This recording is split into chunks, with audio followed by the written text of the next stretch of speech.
Social media जो दोस्तों अस्सलाम वालेकुम। सब खां पहिरियों इहा तव्हांखे रिक्वेस्ट कंदुसि सभिनी सिंध वासियुनि खे जेके भी सोशल मीडिया जा दोस्त मुझे लाइव स्ट्रीमिंग के ॾिसनि पिया त सब खां पहिरियों खुदा कारण हिन वीडियो के तव्हां शेयर करे छॾियो त जीअं वस वारा हिन लाचार मिसकीन ग़ुलाम मोहम्मद मलिक जी जेका ख़ाली फैलायल झोली आहे उनजो एहसास कनि।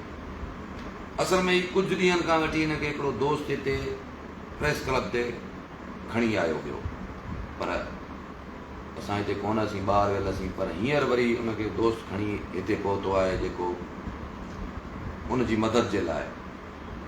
ग़ुलाम मोहम्मद मलिक आहे ॾहिड़कीअ जो,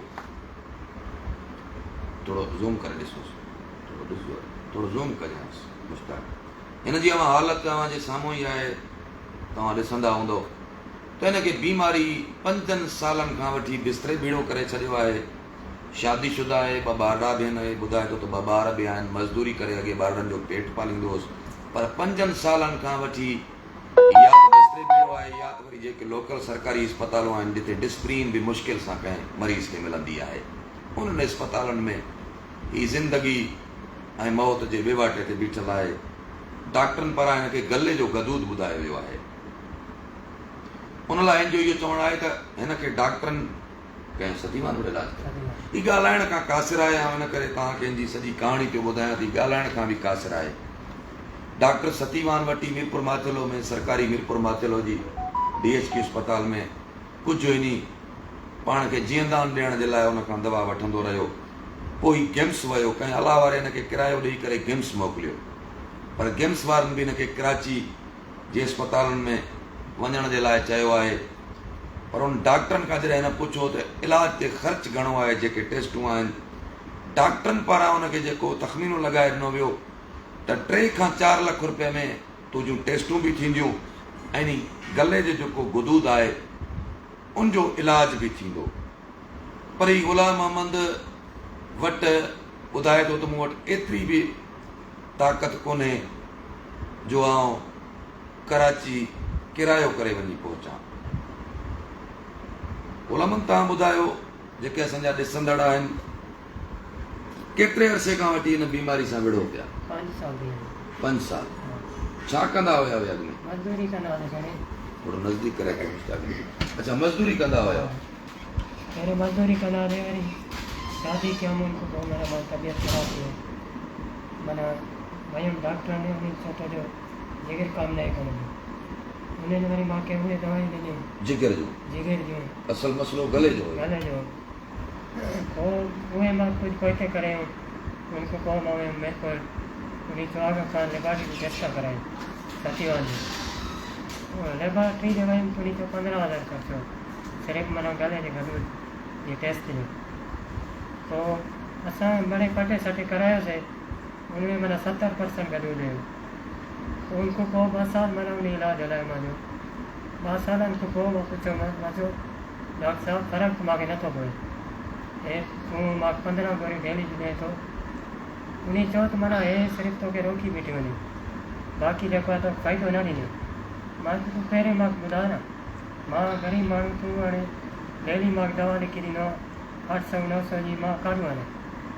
इनजे करे पोइ मीडिया वारनि ॾियणु दोस्तों ही जेको ॿुधाए पियो त माना डॉक्टरनि हिनखे सिर्फ़ु वक़्ती तौरु माना उन दर्द ऐं तकलीफ़ खां जेके हुनखे टेबलेट न, पर उनजो दाइमी इलाज जेको डॉक्टरनि हिनखे ॿुधायो त टेस्टूं करे थींदियूं, 3 खां 4 लख रुपया जो ख़र्चु ईंदो। ग़ुलाम मोहम्मद वटि हिन वक़्तु खाइण जे लाइ बि कुझु कोन आहे, ॿुधाए थो। चवंदा आहिनि त जंहिं हिकु इंसान जी जान बचाई हुन पूरी इंसानियत खे बचायो। 3-4 लख रुपया मुंहिंजे ख़्याल में वॾा न आहिनि, वॾी रक़म न आहे। पुड़ी तालाब आहे। ग़ुलाम मोहम्मद जो जेको नंबर आहे उहो बि हिते स्क्रीन ते असां ॾेई छॾियो आहे। हिन जे करे त ग़ुलाम मोहम्मद वटि पाण वटि त मोबाइल न आहे, पर हिन जो सौट आहे। सौट जो नालो छा आहे?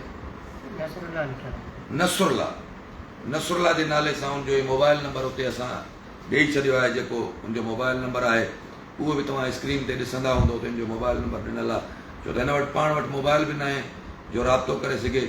पर मां सम्झां थो सॼी सिंध मां फुड़ी तालाब आहे।